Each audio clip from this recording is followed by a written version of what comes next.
coming from. So I'm building a path for him. You see where I'm coming from? So he doesn't have to bust his ass as hard as I do. Like I tell him every day, it's up to him on what he decides to do and how he deals with it, how he, you know, he manages what I am helping him do and get and accomplish right now.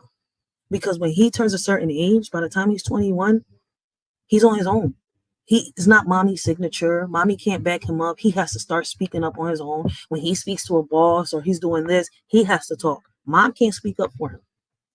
So we have to prepare our kids for this world. And a lot of people are forgetting that. A lot of people, just the other day, I put up a video, I uploaded it. And I was talking about receiving supplemental checks. Do y'all believe that the youth right now that are able to work, that are not, for example, a kid with autism, right? With Asperger autism, there's tiers to this, right? Some of them are able to actually work, especially with a worker next to them. I'm working right now in a job where they help kids with people with adult people with hashtag mental issues get jobs, and they help them work and they help them get the services that they get. And I've seen that with my own 2 eyes, and I'm like, oh snap. So you're telling me that this person has schizophrenia and this person has autism? Yes, they're able to work, and they got programs out here to help them.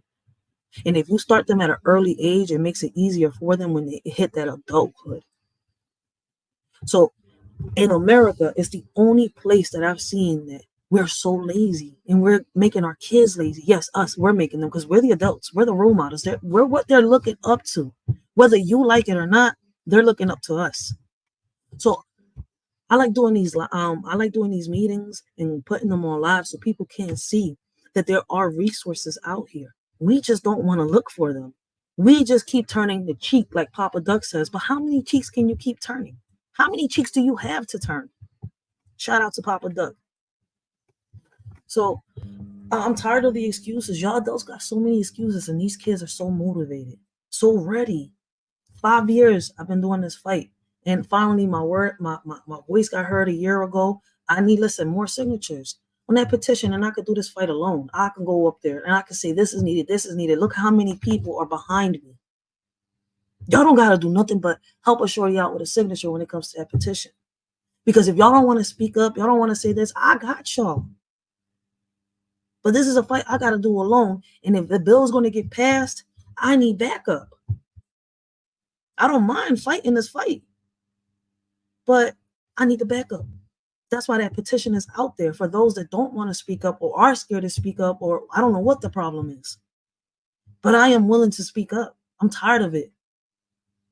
But we need more people to come together. What is the problem? Why is it that us in the urban community, we can't come together? Am I asking the wrong questions right now? I keep hearing race. I keep hearing money. I keep hearing excuses after excuses why we can't come together. Give me a good one. A real good one. Because the petty shit, I'm not with that. Listen, if we don't get along, keep it moving. You don't like me? Oh, well, listen, I'm going to keep it moving. At the end of the day, all of us is either hated or loved. It's divided. I don't got time to get mad at life no more, man. I was mad at life when I was a teenager and I couldn't figure out shit and I couldn't understand nothing. I'm not a little kid. I'm a grown-ass person trying to teach my kids and guide them into the right path.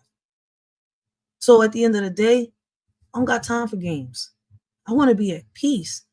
So while I'm fighting to get the resources that I need, I'm not going to keep asking you to do this and asking you to do that. I'm tired of arguing. I'm tired of fighting. You want this, get up. Y'all want to bring race so much into this shit? Look at the rich neighborhoods. I'm not even going to say white. You want to know why I'm not going to say white or black or Hispanic or none of that? Because in them rich neighborhoods, they're mixed up just the way the urban community is. But you know what they do? Unlike us, they get on them phones and they'll cry, they'll beg, they create a whole drama. And they got the resources they need over there in the schools and their communities, everything. But us, we want to hand it to us. We got our kids thinking that it's okay to live off of welfare, off of SSI. Like nothing, just pretend you got a disability. I'm tired of hearing parents tell their kids that. Act like this, do that. And then our kids are looked at like they're ratchet, like they don't got no common sense, like they're dumb, like they're retarded, and they're not. For what? For y'all to keep what? Depending on a supplemental check is meant to get you on your feet. And after you're on your feet, you have to figure a way how to stay on your feet. See, we got the concept of a lot of shit wrong. And to top it off, we've been lied to. A lot of us have been lied to our whole lives. A lot of us are just waking up. I don't know what's wrong with the world. My bad. I was reading the messages. I got the phone right here, so I'm trying to read. And young is you're speaking facts. But we have to support each other. What is y'all gonna do? Like, do y'all see what a lot of these public schools, and I'm gonna say public, shout out to a lot of the peoples that are, working in these charter schools that are trying to bring these programs in and stuff like that. Shout out to them. But these public schools, and what's crazy is I think a lot of these schools, right, unless there's somebody that really cares running that school, nothing really is done. I'm gonna be very honest. I'm gonna cut this down the middle. Like, I'm not gonna come at this because there's a lot of charter schools out here that are really good and that are here for the kids. Esperanza is one of them. I work at a private school right now, right? And they're not bad. They got a lot of people there that actually care. What I don't like is, the food management rules and policies and all that. But that's a topic for another life. But I'm here. I'm woke. I'm seeing everything that's happening around us. And at the end of the day, a lot of us in the urban community is too lazy. And our kids is getting lazy. So shout out to them parents out there that are teaching to their kids, that are talking to their kids every day, because I feel as though that a lot of parents don't talk to their kids. A lot of parents don't care about their kids. They don't care what happens to them out here. So listen, with that being said, like I said, that replay was meant to bring awareness, to show people that there are resources, and I got more lives like that. So I hope that a lot of y'all understand where I'm coming from. And like I said, Writers for Life podcast is for us to talk about everything. So on that note, I'll speak a little more on that on another live, but